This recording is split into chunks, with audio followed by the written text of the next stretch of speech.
for the second India-Korea Business Summit.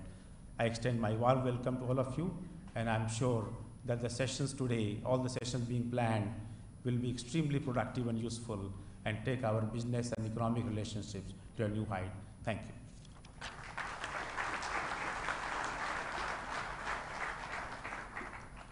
Thank you, sir. I now invite Mr.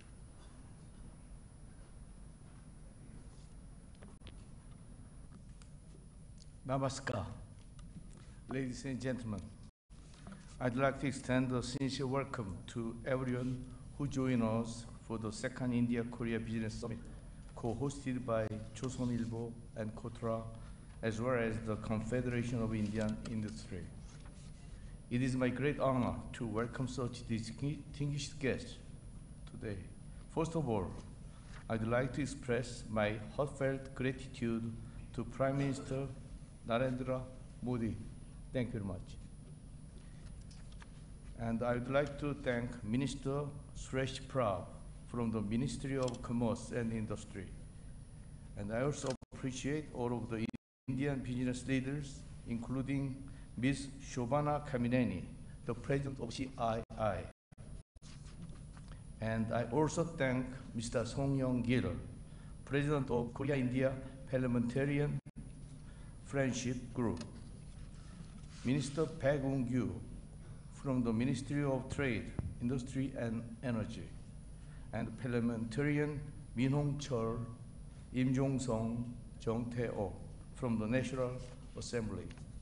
Furthermore, I'd like to extend my appreciation to Korean business leaders, including Park Yong-man, Chairman of the Korea Chamber of Commerce and Industry, Choi Tae-won, Chairman of SK Holdings, Jung Ri-sun, Vice Chairman of Hyundai Motors, Son Kyung-sik, Chairman of CJ, Jo Yang-ho, Chairman of Korean Air, Jo Hyun-jun, Chairman of Hyosung Corporation, Kwon Ho-jun, CEO of POSCO, Yoon Bu-gun, Vice Chairman of Samsung Electronics, Park Jin-soo, Vice Chairman of LG Chem, Ho Tae-soo, Vice Chairman of GS Home Shopping, Kim Chang-bom, Vice Chairman of Hanwha Chemical Corporation, Kim Seok-jun, Chairman of Sangyong ENC, Byun Dae-gyu, Chairman of Naver, Kim Taek-jin, CEO of NC Soft Corporation, Kim Byung-won, Chairman of NACF, Ham Young-ju, President of KEB Hana Bank, Choi Hyun-man, Executive Vice Chairman of Mid Asset Deo Corporation.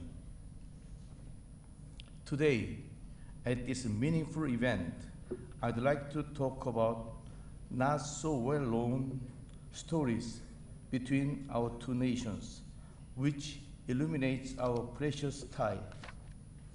During the Korean War, India dispatched 6,800 soldiers, including medical units, which treated 200,000 Korean soldiers. Joseon Daily newspaper reported this in 1953. One of the dispatched soldiers, Lieutenant Colonel Yuni Nayar, was killed in action near Daegu City in 1951. His wife was pregnant at the time. She gave birth to a daughter after her husband's death. When she passed away in 2009, she wished to be buried with her husband at his grave site in Korea. Today, the graves of Lieutenant Colonel Nayar and his wife are well preserved in Korea. The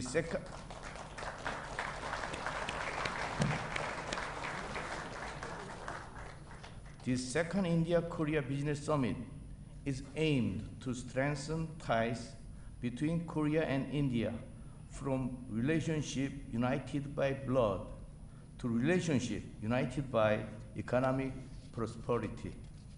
Once again, I'd like to thank Prime Minister Modi.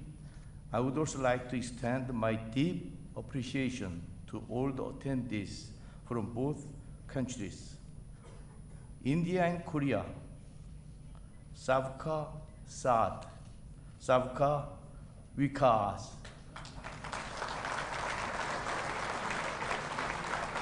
Dhanyawad.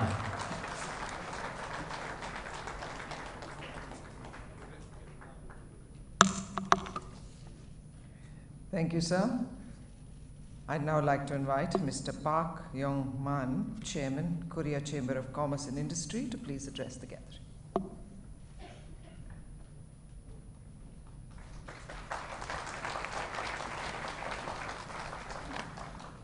Honorable Prime Minister Narendra Modi, distinguished guests, ladies and gentlemen. First, I want to congratulate the India-Korea Business Summit for the successful convening of its second meeting. It has been 2 years since my last visit to India, and I can feel that the Indian economy is indeed on a very solid track, with an impressive growth outlook as the fastest growing economy among the G20 countries now. I'm also encouraged by the positive mood that is fostering enhanced business cooperation between our two nations. Korea's new government identifies India as a pivotal counterpart country in promoting its fresh diplomatic initiative known as the New Southern Policy. And more Korean companies look forward to doing business with their Indian counterparts. KCCI is currently reviewing 3 topics in support of the business community. First, we need to upgrade the Korea-India Comprehensive Economic Partnership Agreement, CEPA. Although it offered a new turning point in trade, many business leaders feel that still more can be done on the low level of concessions and adjusting the strict application of the rules of the origin. As if on cue, today's main theme is related to this topic, and we want to receive valuable insights so we may fashion improved policy suggestions. Second, the Korea-India CEO Forum, jointly launched by KCCI and FICCI 2 years ago, will soon be held again. In preparing for the second forum, we will consider issues of high relevance, such as technology startups and the fourth industrial revolution. Third, we are looking into weaving together the fragmented network of Korea business in India. This strengthened network will contribute to making stronger local connections and providing an experience sharing platform for the business of our two countries. In promoting this initiative, we will tap into the establishment experience we had in ASEAN. Last month, the Honorable Prime Minister said that India replaces red tape with red carpet. We warmly welcome that development, and Korean business look forward to linking arms with Indian companies to walk along that carpet together. I sincerely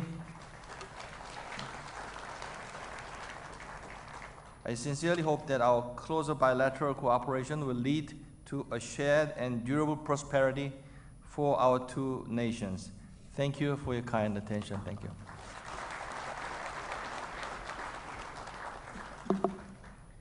Thank you, sir.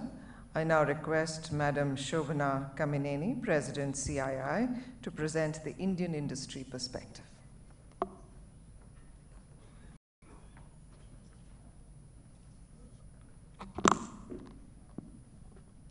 Honorable Prime Minister, distinguished ministers, excellencies, my colleagues from industry, both from Korea and India, very good morning to all of you. It's indeed a very special honor that the Prime Minister Modi joins us at the India Business Summit this morning.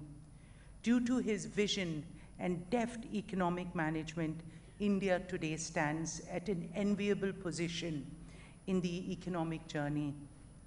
The landmark reforms introduced have opened up new possibilities for the world in one of the largest and fastest growing economies. We compliment you, sir, on unleashing the potential of Indian industry. I welcome you to this deliberation. My welcome to the Korean and Indian trade ministers and my colleagues from Korea and the Indian industry. CII is indeed delighted to be partnering with the Department of Industrial Policy and Promotion, the Government of India, Invest India, Kotra, and Chosun Aibo to organize this summit. The presence of this premier Korean delegation indicates a strong interest that Korean businesses have in India. And this is an interest that we picked up on last year when a CII team and when we went to Korea and met a cross-section of Korean businesses. I welcome you back to our country. Korea's business presence in India has been expanding. While bilateral investments are robust, the trade was close to 17 billion in 2016-17. Korean companies are leading brands in India with a $4.5 billion of investment, and Indian FDI in Korea is touching 3 billion. But I will not be exaggerating if I say that within this room, we probably have a market cap of companies and net worth of companies exceeding $1 trillion. And this trillion has the potential as India's journey from a $2.4 trillion economy to a $5 trillion economy by 2025. This is our privilege and this is our endeavor that we will participate in making this a reality. We two large Asian economies must work together, given the strong governmental leadership and CEPA. I would like to mention a few areas that we can leverage jointly. One, IT and electronics. South Korea's hardware manufacturing and India's software services are a winning combination. The certification of manufacturing can derive greatly from bilateral cooperation. Two, we would like Korea's skilled talent in engineering to assist in India's apparel training and design centers. This would improve the competitiveness of Indian textile products in the export markets. Three, there are many opportunities for Korean VCs to invest in new Indian startups. Korean companies can showcase and promote their incubation and academic prowess to Indian stakeholders. Four, there is significant potential for Korean and Indian companies to synergize in manufacturing sectors such as chemicals, automobiles, and auto components, food processing, and textiles. We are inspired by the guidance of the Honorable Prime Minister, and we're honored by his personal interest in the India-Korea economic relations. Thank you all very much.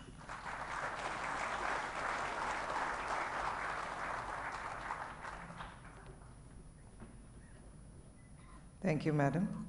I now invite Mr. Song Young-gil, President of the India-Korea Friendship Association of the National Assembly of Korea, to address us.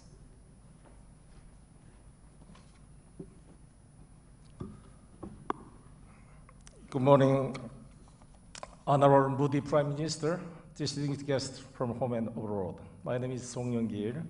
I am currently serving as Chairman of the Presidential Committee on Northern Economic Cooperation, as well as the President of Korea-India Parliamentary Friendship Group, and Vice President Min-Hong-cheol, Im Jong-seok, Jung Tae-ok.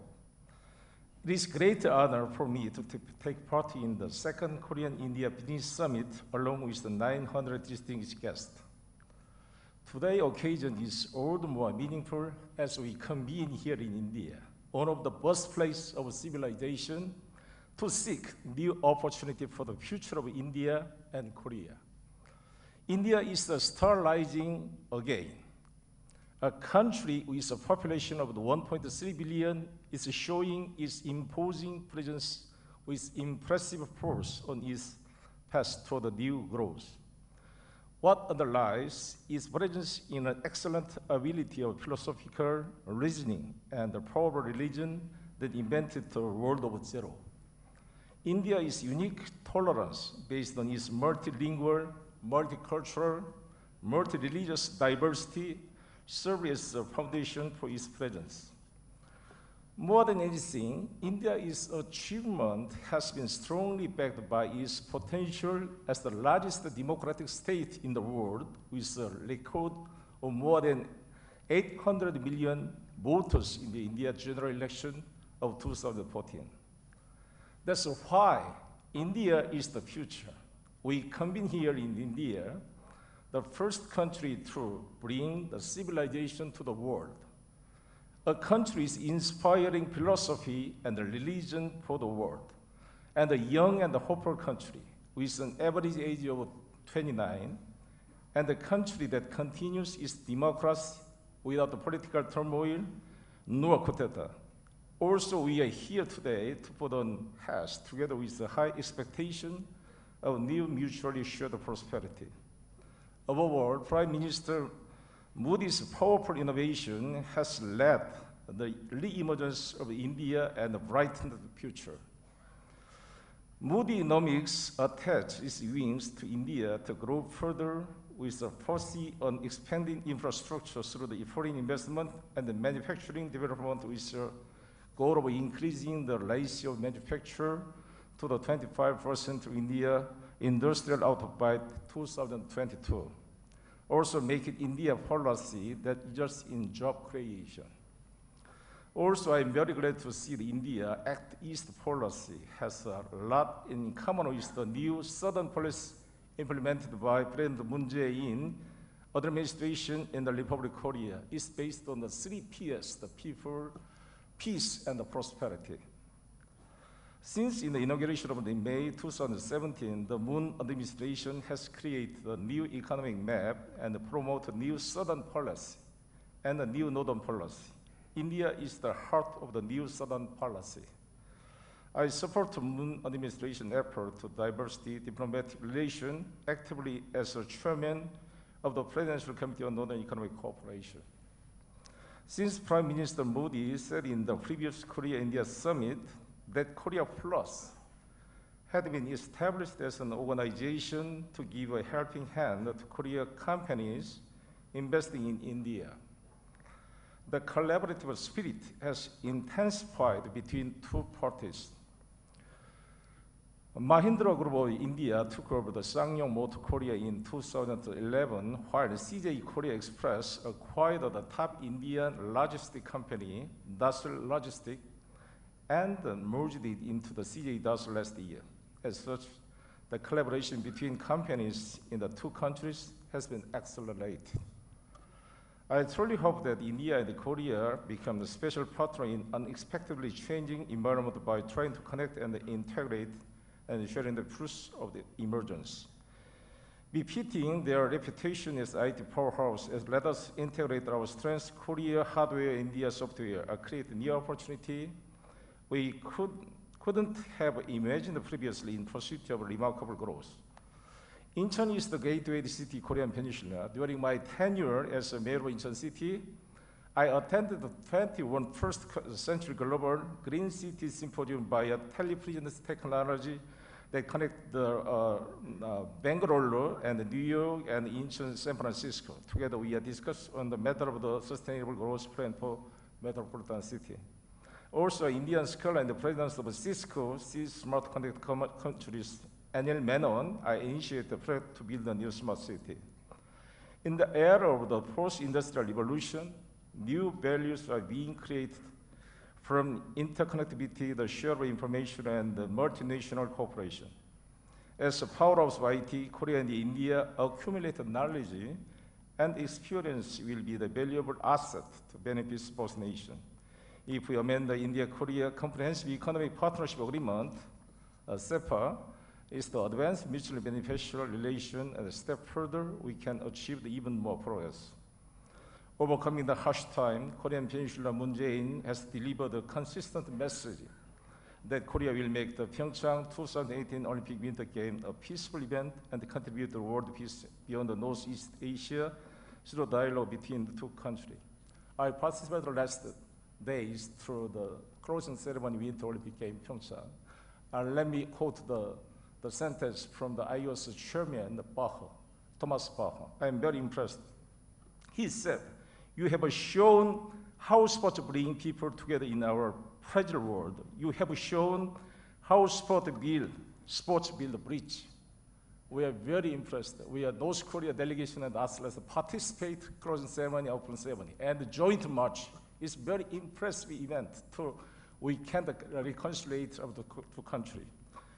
This is why Mahatma Gandhi's quote, "Non-violence is the greatest force at the disposal of mankind," still resonates today.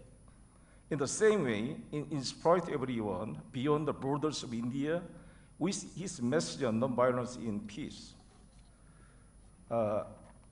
As the Prime Minister Modi wrote a heartfelt congratulatory message in Korea after Moon's election as president, I believe special strategic partnership will be enhanced. Also, we can work with the partners not only for economic cooperation, but also for world peace. In coming June and July, President Moon Jae-in is planning to visit India. This visit will be the excellent opportunity for the leaders of both nations to continue the dialogue from Hamburg, Germany. It will create the momentum to advance toward the fruitful future of both countries. I truly hope today's event will provide a venue for active discussion where businessmen and the civil servant in charge of from both states and collect our wish and join forces together to create a new vision. I would like to express gratitude to 조선일보 방송은 such kind of wonderful occasions to facilitate and enhance partnership between two countries. Thank you.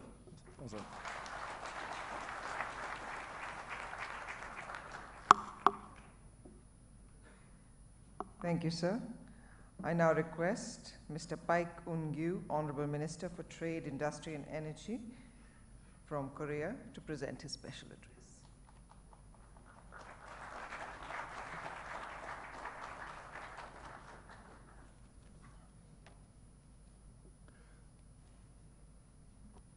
Namaste.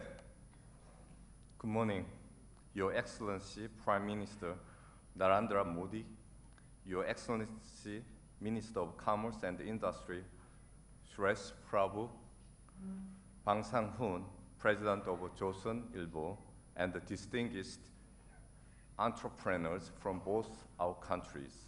On behalf of the Korean government, it is my great honor and privilege to attend the second Korea-India Business Summit. I find today's event very timely, and it is being held when Korea has proclaimed its new Southern policy and India is pushing forward with its Act East initiative. In particular, we have Korean National Assembly members with us today, including Song Young-gil, chairperson of the Korean-Indian Friendship Association. We will be able to identify greater opportunities for bilateral cooperation beyond the economy spheres. Distinguished guests, since establishing diplomatic ties in 1973, Korea and India have developed a remarkable economy partnership over the last 45 years. At the beginning, bilateral trade volume stood at the mere $15 million. It has now grown to reach some $20 billion as of 2017, making Korea the 11th biggest country for investment in India. As this achievement was made possible thanks to your hard work and dedication. However, given the size of our two economies, we still have greater rooms for improvement in both trade and investment. The potential for bilateral cooperation is also immense. This is largely because India boasts a growth rate of some 7%, and Korea achieved both industrializations and informatizations in a short span of time. As our two countries face both challenges and opportunities presented by the fourth industrial revolutions, the demand for cooperation is even greater. Korea has been playing a leading role in the fourth industrial revolutions. Key technology such as AR, IoT, and the 5G technologies were put to use driving the Pyeongchang Winter Olympic Games. India, likewise, is leading this era of uncertainties with its Jugaad management philosophy, which indicate an ability to promptly use creativities under unexpected circumstances. This is clearly explained the reason why the CEO of Google, MS, Mastercard are all of Indian origins. In this light, if Korea frontier spirit of applying new technologies and India's Jugaad management of revolving emergencies with creativities are combined, we can surely create new windows of opportunities for the years to come.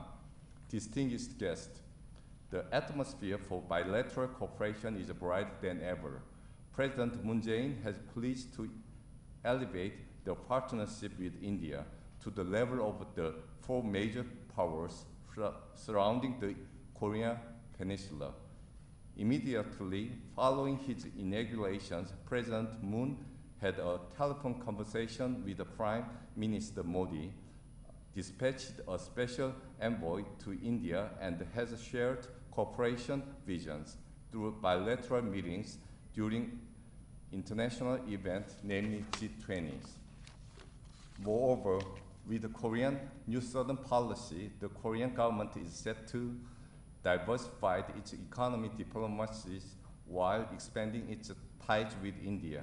India is also implementing its East policy to broaden its horizon to East Asia and the Pacific region, and therefore India invited guests of honor from 10 ASEAN countries on the Republic Day of India on January 26.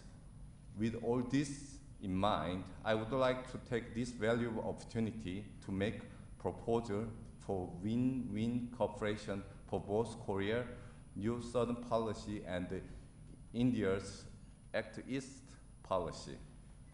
First of all, we need to further expand bilateral trade and investment. To this end, I propose to swiftly conclude SEPA upgrade negotiations. By further opening the doors of trade and improving the rules of origin, the purpose of SEPA of expanding trade and investment will soon be realized. We should concentrate our capacities on finalizing the upgrade agreement to reach a balance of interest and bring more benefit to our enterprise and the citizens at the earliest possible date. Second, we need to enhance our cooperation in manufacturing. It goes without saying that India boasts an outstanding workforce and excellent fundamental technologies. It is also a well-known fact that the production cost of Mongolian, a Mars-proof developed by India, stood at the mere $75 million. Such cost is almost the same as producing the science fiction movie Gravities. Meanwhile, Korea has garnered top-notch technologies and mass production capacity in the industry sectors ranging from shipbuilding, automobiles, steelmaking to electronics. Based on our competitiveness, our two countries have already been closely cooperating in era of electronics and automobiles. Both governments will seemingly strive to enlarge cooperation in the manufacturing sectors. This will be surely achieved by enhancing one-step service for investment, corporations, and the various regulatory reforms.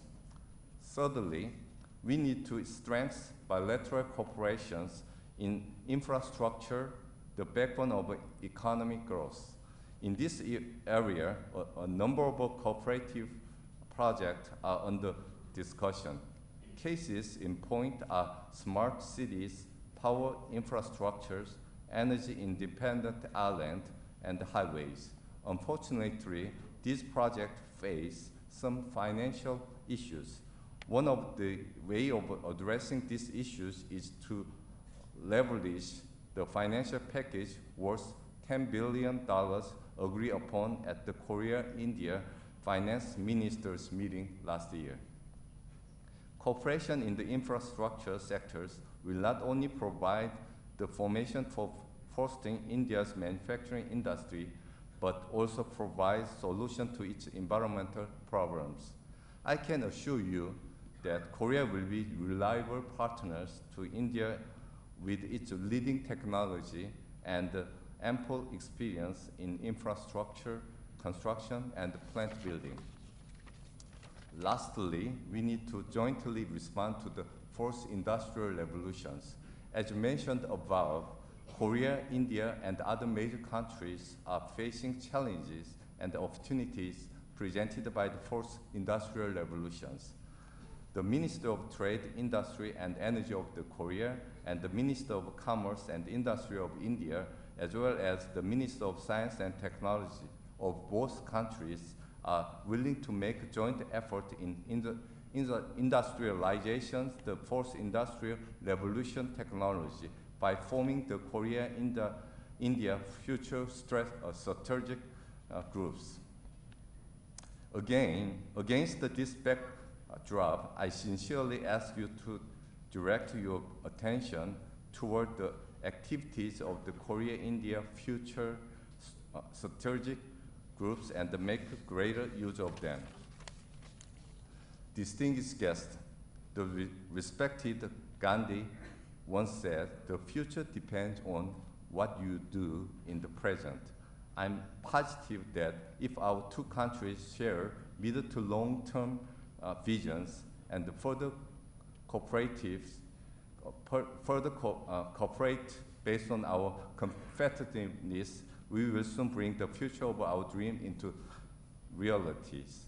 I sincerely hope that you will take the lead in facilitating bilateral cooperation to deliver benefits.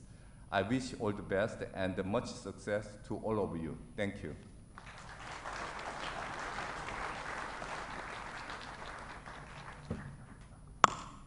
Thank you, Honourable Minister. I now have the pleasure of inviting the Honourable Minister for Commerce and Industry, Government of India, Mr. Suresh Prabhu, to please address the gathering. Most respected Honorable Pradhan Mantri Ji, my colleague and friend from Korea, the Honorable Minister for Trade, Industry and Energy, the President of India-Korea Friendship Society in the National Assembly, all my friends from Korea, my friends from India. Good morning to you. We are really honored by the fact that we have one of the largest ever delegation which has come to India from the business side.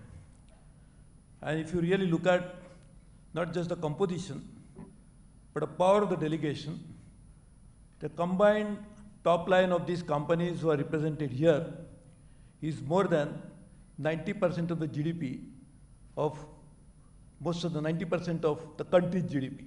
So really speaking, it's a very important delegation, and therefore I really welcome you all to this particular event, for which I sincerely thank Mr. Bong Song-hun for bringing this as a leader of Bosu Nelobo, and I'm very impressed that in a short time we could put together one of the best possible business leaders who could come and visit India.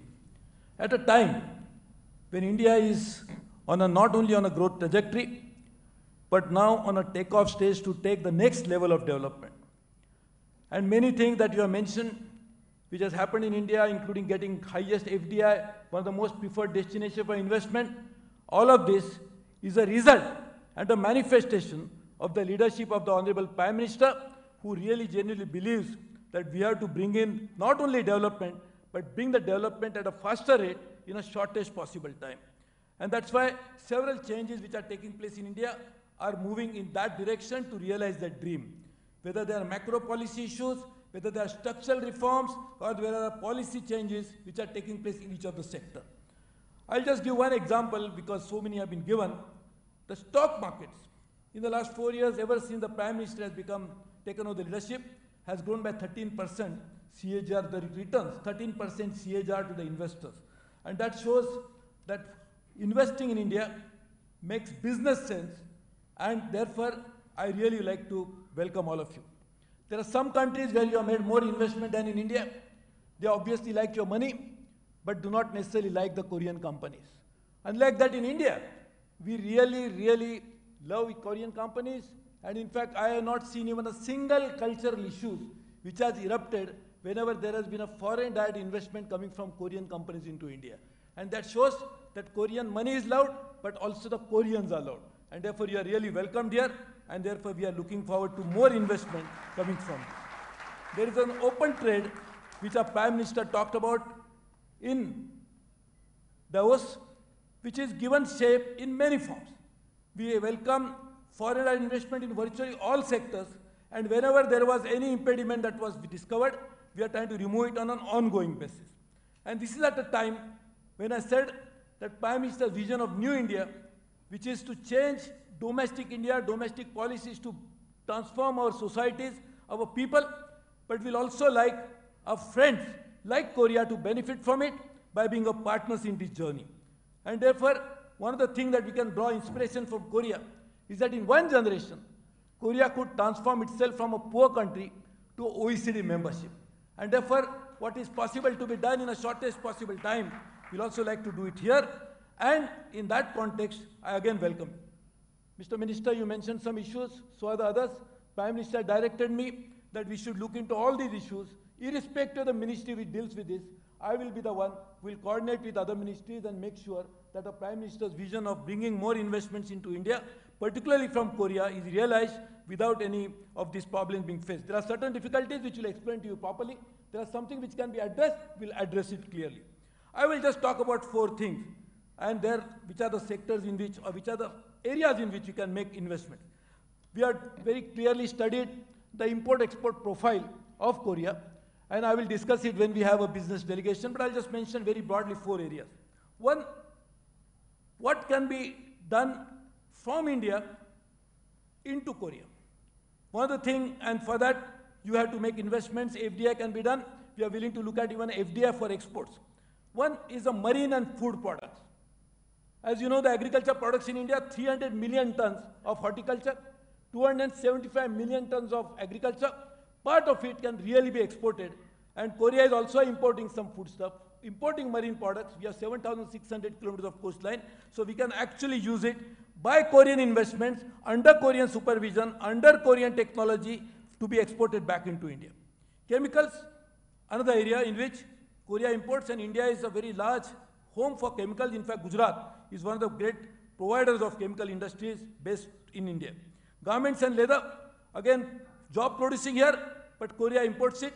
We can come out with designed products for you, and so is pharma and environment technologies, the new frontiers of change which will come into that.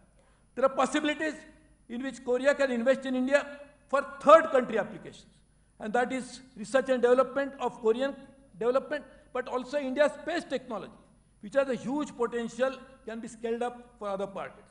The global value chain, and we can also create for this coastal zones using the import and export capabilities to do that.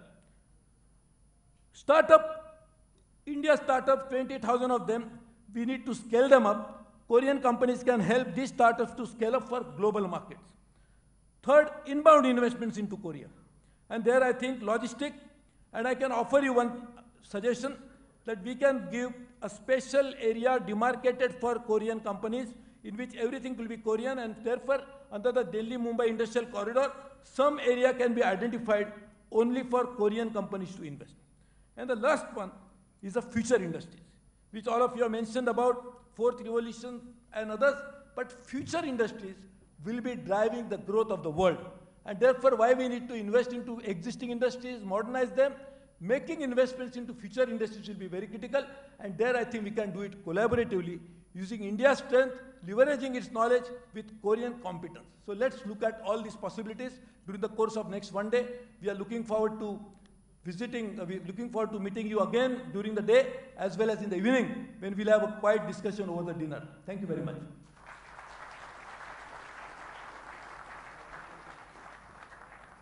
Thank you, Honourable Minister.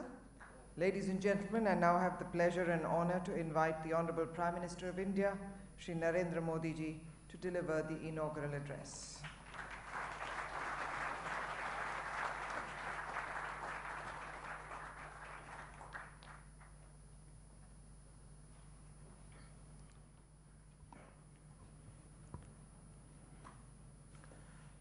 Minister of Trade and Industry and Energy of the Republic of Korea, Minister for Commerce and Industry, Government of India, President and the CEO of the chosen ILBO Group, business leaders of Korea and India, ladies and gentlemen, I'm very happy to be here with you. Such a large gathering of Korean companies in India is actually a global story. I take this opportunity to welcome all of you to India. The relationship between India and Korea dates back centuries. It is believed that an Indian princess traveled to Korea and became a queen in Korea. We are also bound by our Buddhist traditions. Our Nobel laureates,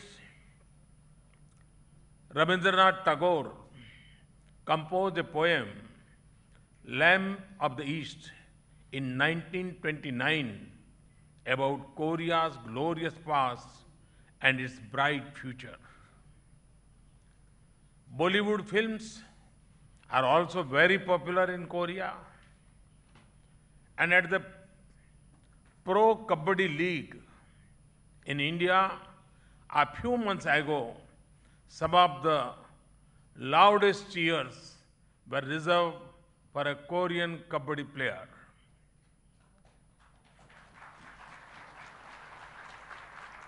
It is also a good incident that India and South Korea both celebrate their Independence Day on the 15th of August.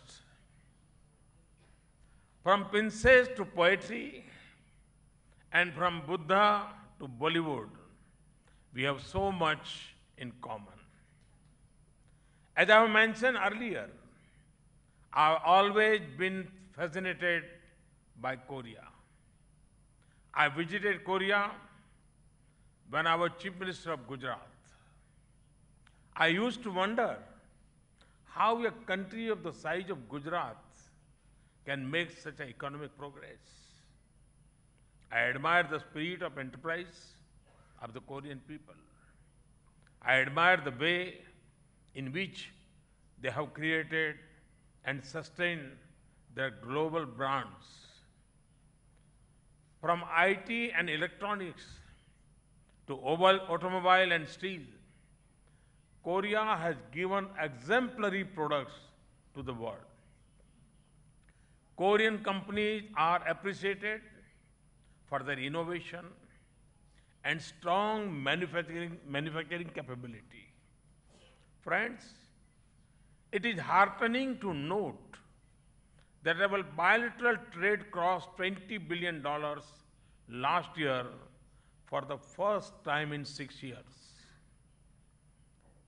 My visit in 2015 led to a positive focus on India.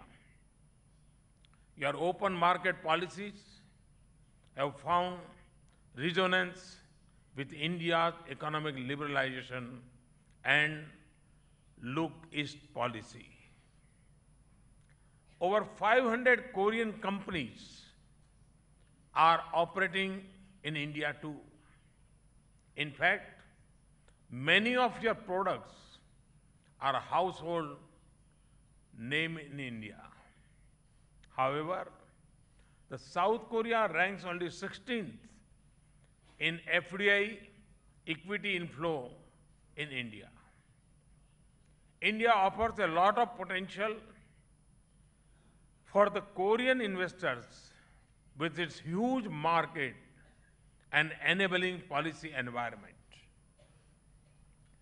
Since many of you are already present in India, you already know the ground realities. Also, through your interaction with Indian CEOs, you must have already discovered the direction in which India is going.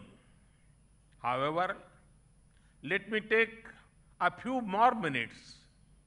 I would like to use this occasion to personally invite to India those who are not yet present here. If you see around the globe, there are very few countries where you have three important factors of economy together. They are democracy, demography, and demand. In India, we have all three together. The democracy, I mean the system based on liberal values which ensures free and fair play towards one and all. By demography, I mean a vast and talented pool of young and energetic workforce. By demand, I mean a big and growing market for goods and services. A rising middle class is creating further growth in the domestic market. We have worked towards creating a stable business environment, ensuring the rule of law and removing arbitration in decision making. We seek positively in day-to-day transactions. We are widening the areas of trust rather than digging into doubts. This represents a complete change of the government's mindset, a shift from issuing authority to business partner to achieve minimum government, maximum governance. And when this happens, simplification of rules and procedures starts automatically. After all, this is what ease of doing business demands.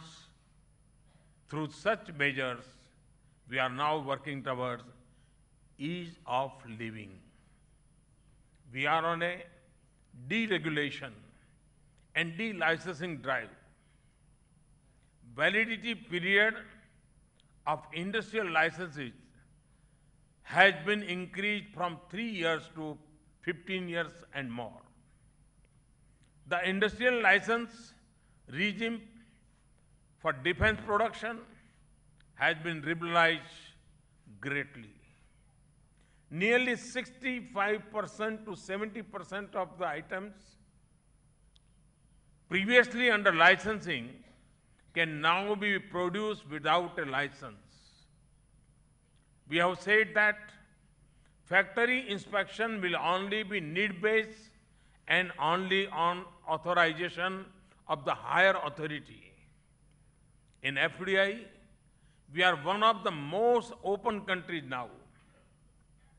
Most of the sectors of our economy are open for FDI. More than 90% approvals have been put on automatic route. There is practically no requirement of government approval for investments in manufacturing sector except for defense sector. Incorporating a company along with allotment of statutory numbers is now just a one-day affair. We have carried out thousands of reforms on the business, investment, governance, and cross-border trading front. Some of them, like GST, are historic. Many of you might already be experiencing the ease in operations due to GST.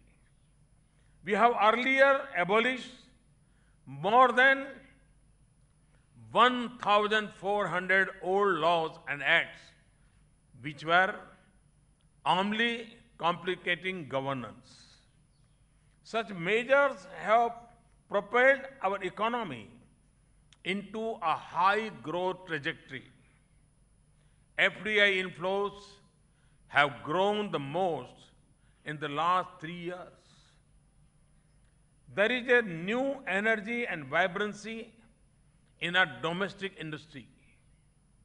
A new startup ecosystem has been unveiled.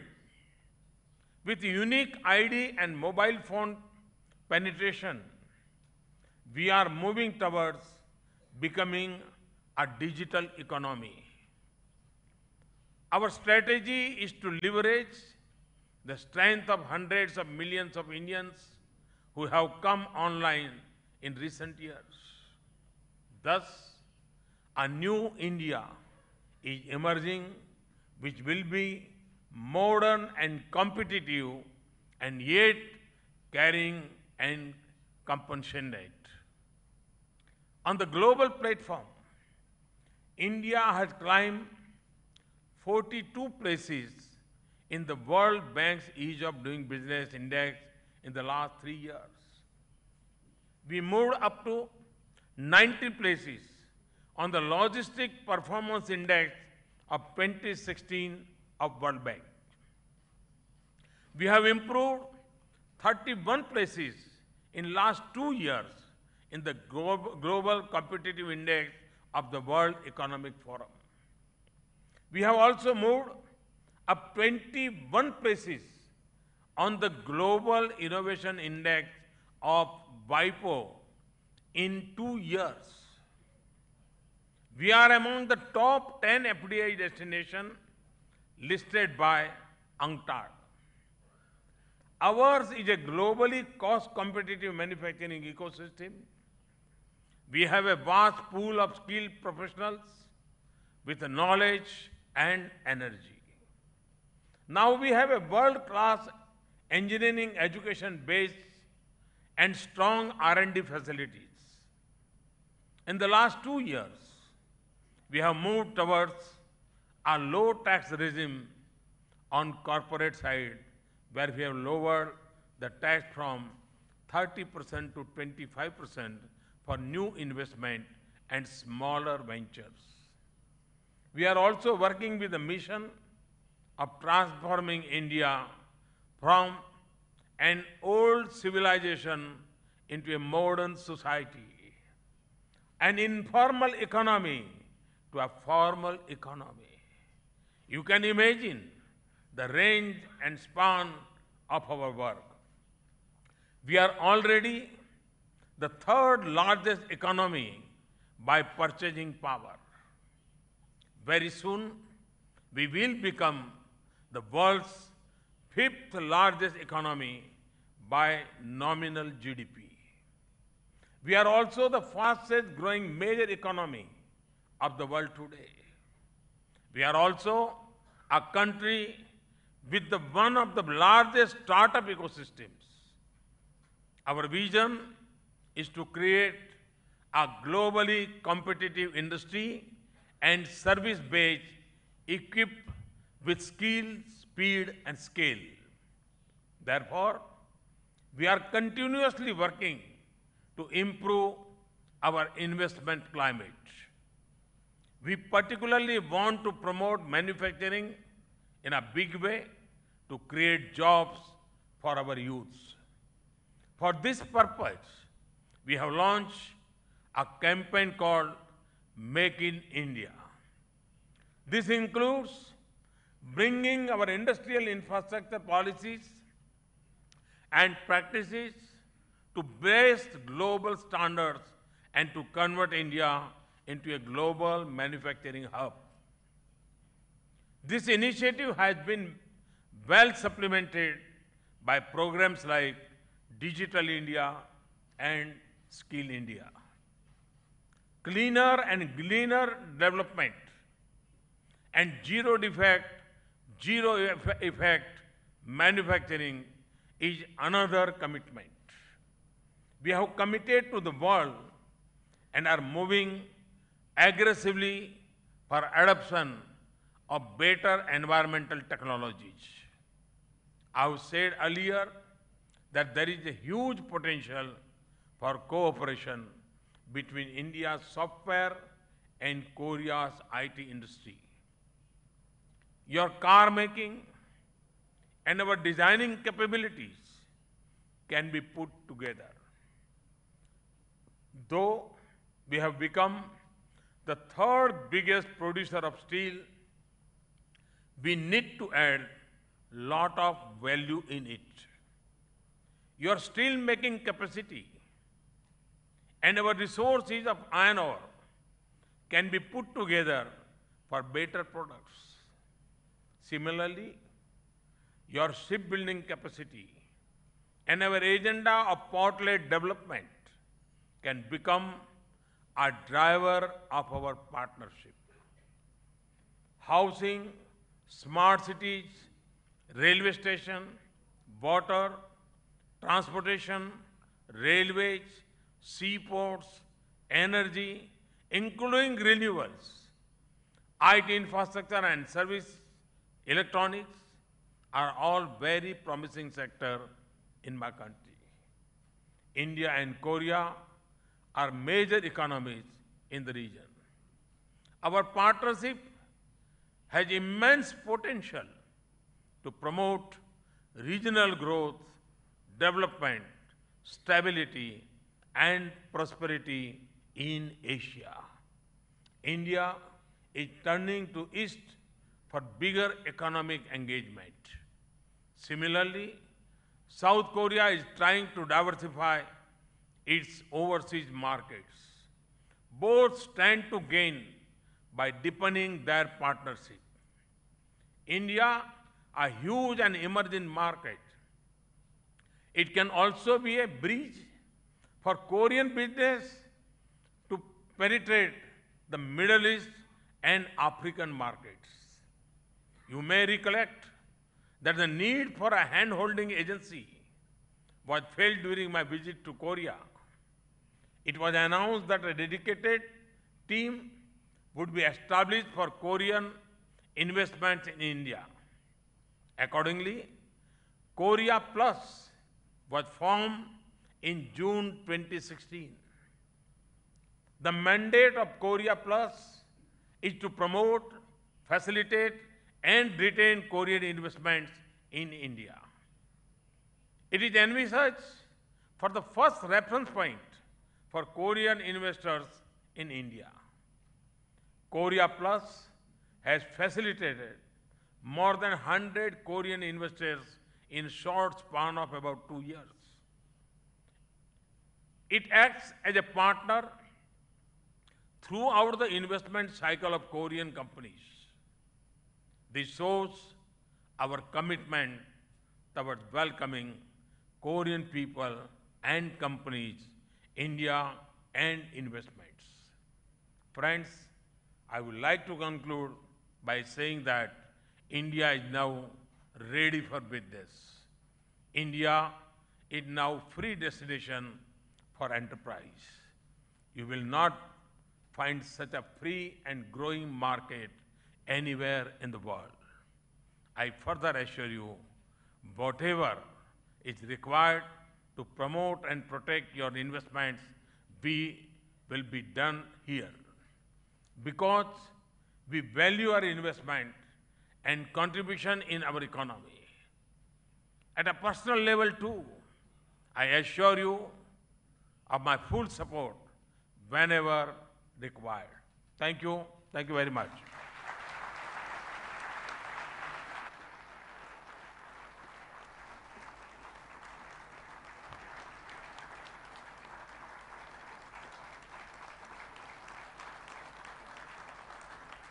Thank you, Honorable Prime Minister.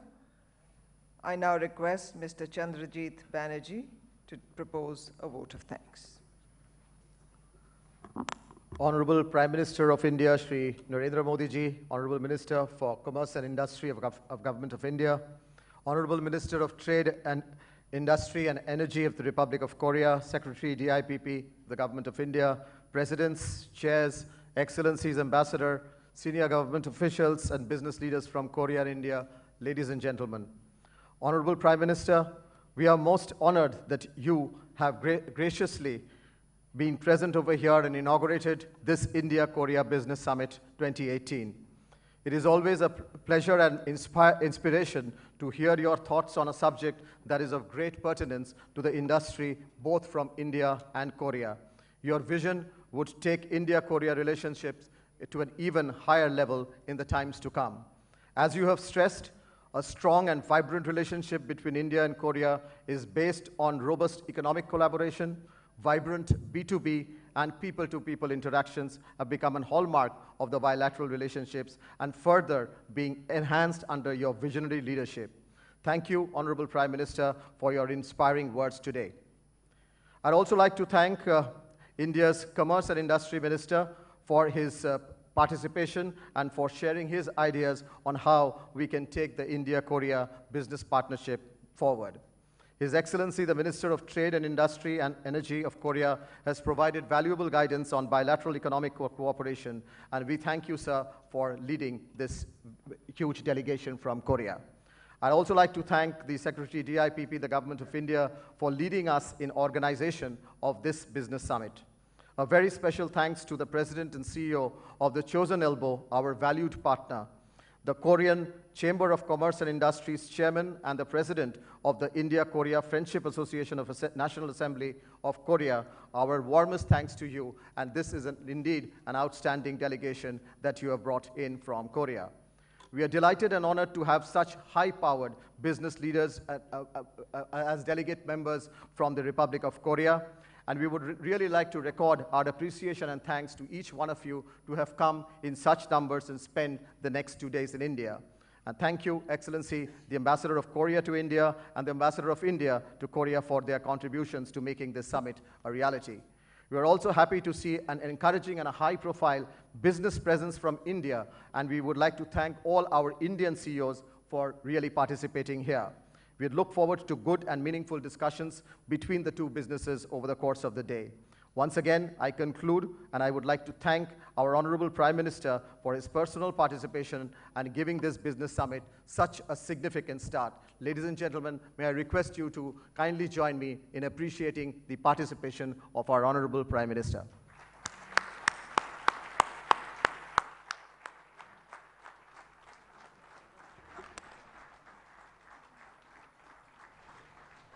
Ladies and gentlemen, with that, we come to the end of this inaugural session. May I request all of you to please remain in your places while our dignitaries leave the dais.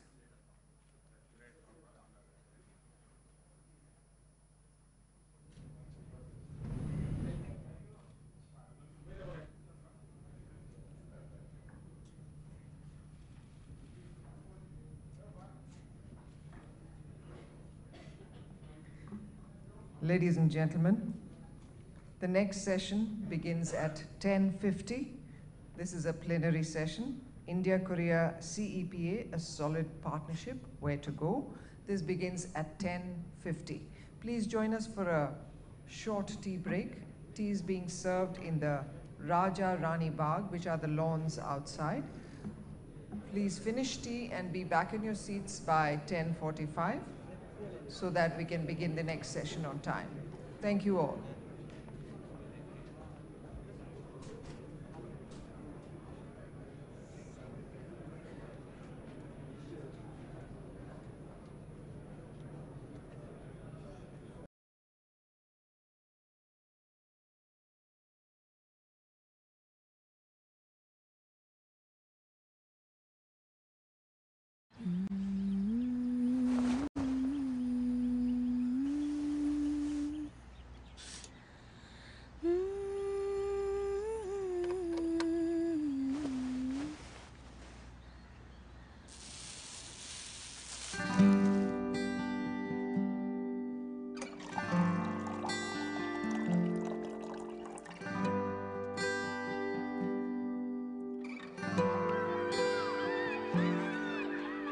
यूं तो मेरे हर लम्हे में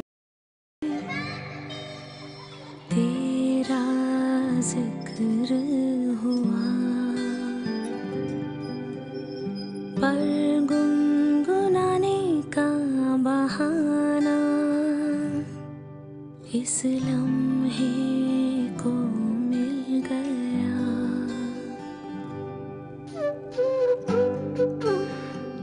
आज हमारे घर हमारी खुशी आने वाली है।